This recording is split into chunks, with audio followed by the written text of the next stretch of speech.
What's up, everybody? Welcome back to another episode of EMU CARDS. Let's go. Okay, some quick announcements. Here we go. So put these on eBay. We have Snorlax from the 1999 Fossil Jungle Edition Hollow. That is auction ending Sunday. We have Blastoise from the base set available for our auction. Ends on Sunday as well. And then we have Ninetales, which is up for buy now. This is the original, from the original set as well. EMU_CARDS, check it out. Because we also have this up for auction that ends, guess what day? Sunday. It is the 1996 Upper Deck SPX sets, which we have second year Kevin Garnett, Shaquille O'Neal, Karl Malone, and a great shot of Michael Jordan. I believe it's this one, yes. So it is the complete set. Yes, it's out for auction, ends on Sunday. Check it out, EMU_CARDS.com. Another announcement. Tomorrow night, we are doing the second edition of the Ripping Drinking Game.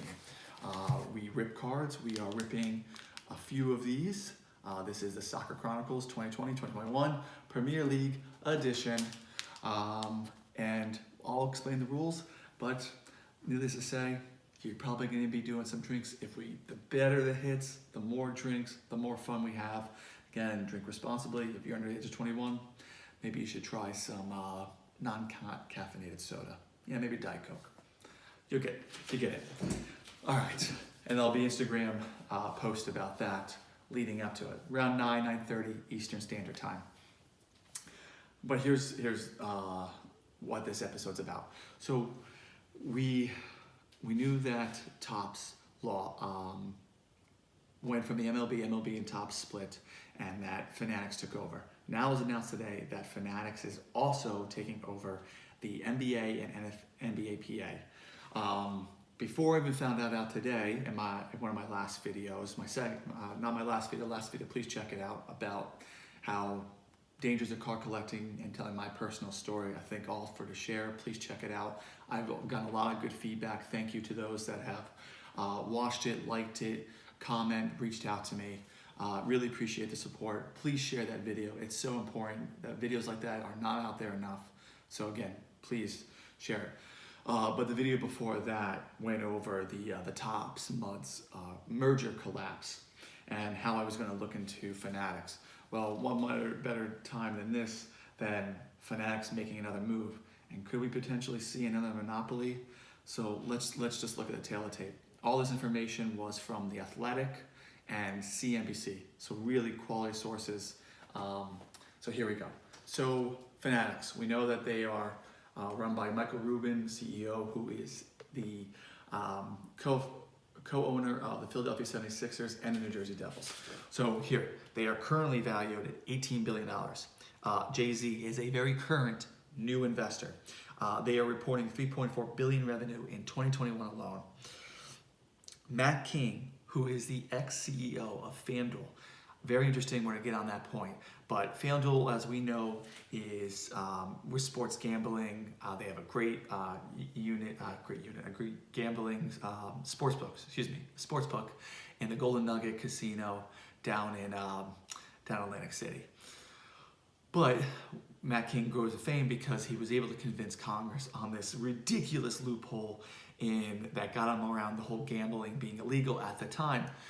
And that is that fantasy football or fantasy sports was a skill game. What is absurd then, absurd now, and just absurd of the greatest degree. But because of that, what happened when FanDuel and I forget the other big one at that time, they just made billions of dollars. It really opened the doorstep. Is like, wait, you can do this with fantasy sports, but you can't do this with sports gambling. That really opened the door, really opened up people's eyes that we should have sports gambling federally. It's now federal, it's now up to the states. I think we're up to 15 states that are now legalized. And crazy one is, I know this is hard to read and my handwriting is absolutely terrible. In 20 months, they went from $6.2 billion to $18 billion. That is their net worth. So they have grown 300% in the span of 20 months. And now let's look at their ventures, right? We know that they're in merchandise, very well known with that. They are also in e-commerce with NFTs under Candy Digital, that's the company name. Gambling, they are looking to get into gambling. Not too long ago, they tried to join with PointsBet, either a merger or takeover. Completely fell through. But that's why Matt King, ex-CEO of FanDuel, is very big. Gaming, not too sure what they're going at. I haven't found too much. And now the trading cards. They got MLB from Topps. They got the NBA from Panini. And now it looks like they're going after NFL with Panini. And Michael Rubin has said himself, they want to go public. Now, I don't think it looks like it's going to be what Topps tried to do with MUDs or what Slam is doing, not with an SPAC. It looks like Fanatics, with how they're raising equity, how they're raising investment, that they're gonna do an IPO pretty soon, or initial price offering when they go public. So completely self-sufficient. And honestly, you look at that tail of the tape right there. It looks like a possible monopoly in the card collectible market, which is both good and bad. But here's the good news of it. They don't, the MLB doesn't go into effect with Fanatics until 2025. NBA doesn't go to 2026. If companies like that are growing that fast in the NFTs, I think there's so much money now and so much massive investment in business and savvy business people that are getting into the card collectible base for years to come. This is not like the Junks Era 2.0. That's another video to watch. Go see the Junk Wax Era 2.0. And I did that video right after Select announced that they created all these different parallels and have increased the amount of production of the cards in both the basketball and football. But it's not. This is not Junk Wax Era because of the big difference. What happened in Junk Wax Era is that all these different companies started to come out of the woodwork, right? I always talk about the Ted Williams card company. Ted Williams, great baseball hitter, incredible American, but not the most savvy business decision builder, because Ted Williams card company didn't last very long.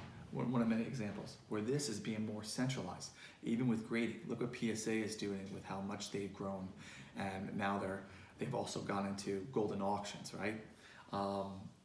So you can just see that there's a lot of smart people that are getting into this business, and they're looking at it for a long period of time. So that is exciting news. But now, where does Fanatics stop? Do they try and go into soccer, right? They got basketball. They got baseball. They're going after football. What is next? Let me know your thoughts. Comment, email me at emucards@gmail.com, or you can direct message me, DM me on emucards at Instagram. But get involved, give this video a like, subscribe, share your friends, and again, check out that video about the dangers of card collecting. Please share that. It just helps spread the message of truth, and being open and vulnerable is a good thing. It drives conversation. So with that, gonna love you and leave you. Hit the like button. If you breathe oxygen, shout out to Hugh Wizzy. All right, take care, stay safe, peace.